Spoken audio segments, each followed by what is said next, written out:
Problema sa karamihan sa mga bata ngayon, hindi na sila aware sa mga ginagawa nila at ang resulta, hindi na din sila aware na naaapektuhan na pala nito yung kinabukasan nila. Magpa-party-party ka, magbibisyo ka, pag-gimmick-gimmick, maglalaro ka magdamag, sasama ka ng sasama sa mga bad influence friends mo at masasanay ka na ngayon dyan. Hindi mo na tuloy alam kung tama pa ba yung pinaggagawa mo.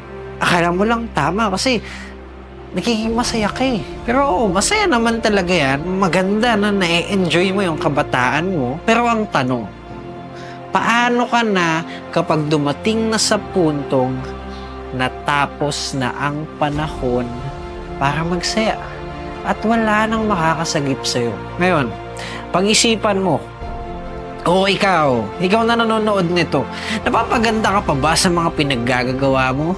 O napapasama ka na? Kung ako sa'yo, ito na yung oras na dapat sinusuko mo na yung oras para sa mga walang kwentang bagay. Yung oras mo, hindi na dapat yan napupunta sa 8 oras mong paglalaro. Wala ka na dapat oras para manood ng Netflix magdamag. Because time flies really fast. At oras ang pinakamabigat na kalaban sa kahit anong pagsubok. Alam mo sa sarili mo kung anong gusto mong maging. Tama? Paano mo malalaman? Binigyan tayo ng Diyos ng oras, binigyan tayo ng Diyos ng talento, binigyan tayo ng Diyos ng kakayahan maging malikhain.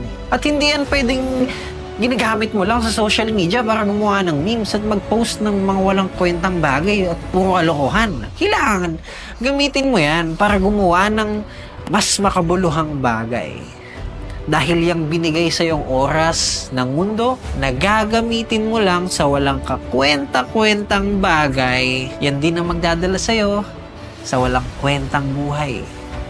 Kaya kung ako sa'yo, habang maaga pa, pakinabangan mo tong 5 bagay na to bago mangyari sa'yo ang 5 bagay din na to. Ano yun?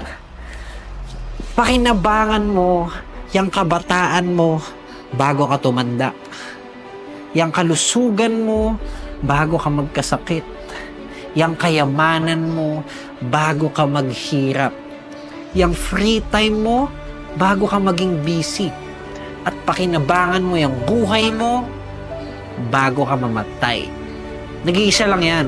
At kung pinanghihinaan ka ngayon, ako ang buhay na patunay na posible ang tagumpay.